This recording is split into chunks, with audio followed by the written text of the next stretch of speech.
Long before Europeans arrived, Key Biscayne was home to the Tequesta people who called it Cayo de Biscaynos. They thrived for centuries, expertly fishing, hunting and gathering from the island's rich land and sea.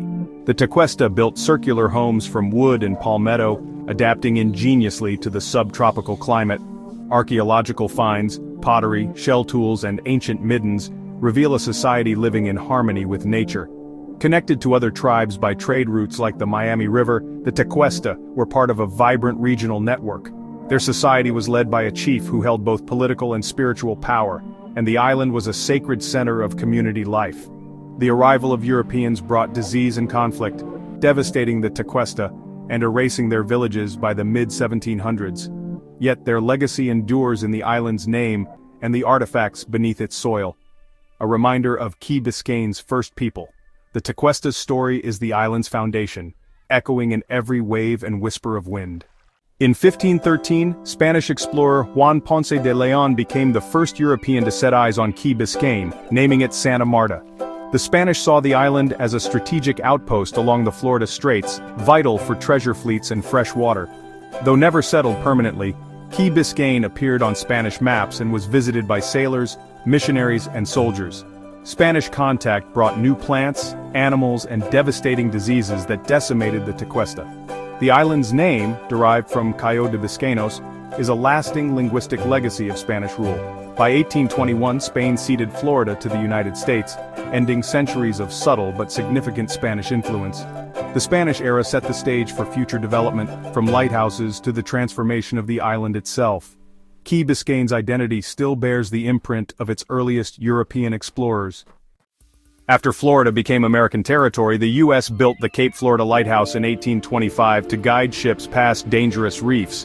Its beacon was a lifeline for mariners, but the lighthouse soon found itself at the heart of the Second Seminole War. In 1836, Seminole warriors attacked, trapping the keepers and setting the tower ablaze. Only a dramatic Navy rescue saved the survivors. The lighthouse stood gutted for over a decade before being rebuilt taller and brighter in 1847. For years, its keepers lived in isolation, maintaining the light and aiding shipwrecked sailors. Decommissioned in 1878, the lighthouse fell into disrepair until 20th century preservation efforts restored it. Today, it stands as Miami-Dade's oldest structure and the centerpiece of Bill Baggs Cape Florida State Park. The lighthouse is a symbol of resilience, connecting visitors to the island's storied past. Its beam once saved lives. Now, it illuminates history. The Cape Florida Lighthouse endures as a silent witness to centuries of change. In the early 1900s, industrialist William John Matheson transformed Key Biscayne with a vast coconut plantation and family estate. The Mathesons' vision shaped the island, but their greatest legacy came in 1940, when they donated 808 acres to Dade County for public use.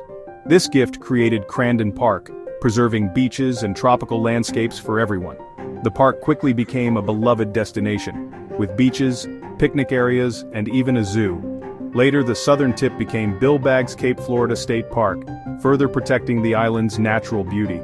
These parks bookend Key Biscayne, safeguarding its wild spaces from development. The Matheson family's philanthropy enshrined public access and conservation as core island values. Their legacy ensures Key Biscayne's natural treasures endure for generations. For decades, Key Biscayne was accessible only by boat, keeping it remote and undeveloped. That changed in 1947 with the opening of the Rickenbacker Causeway, a 4-mile bridge linking the island to Miami. The causeway sparked a development boom. Land was subdivided, homes built, and a new community took shape. The Mackle Company marketed Key Biscayne as a paradise suburb, drawing families and creating a close-knit village. The causeway not only brought people but also the infrastructure needed for a thriving town.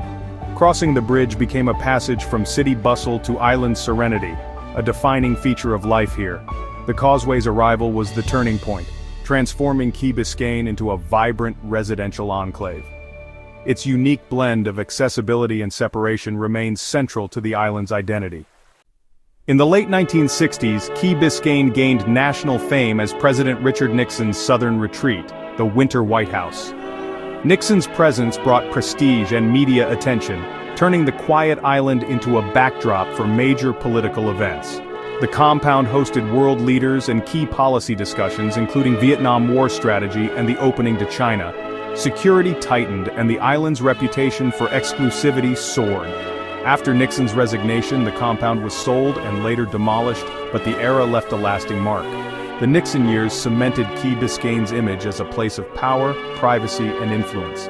Residents experienced both pride and inconvenience, but the island's name became synonymous with presidential history. The legacy of those years still echoes in the island's allure. Today, Key Biscayne is a self-governing village, renowned for its top schools, vibrant community, and international flair. Surrounded by protected parks, the island is deeply committed to environmental stewardship and sustainability. Residents and officials work together to preserve beaches, native habitats, and the fragile marine ecosystem. As a barrier island, Key Biscayne faces climate change head-on, investing in infrastructure to combat flooding and sea level rise. The community's proactive approach has become a model for coastal resilience. Key Biscayne balances growth with conservation, maintaining its unique sense of place. From Tequesta roots to presidential retreats, the island's story is one of adaptation and care. The challenge ahead, embracing progress while protecting the paradise that defines Key Biscayne.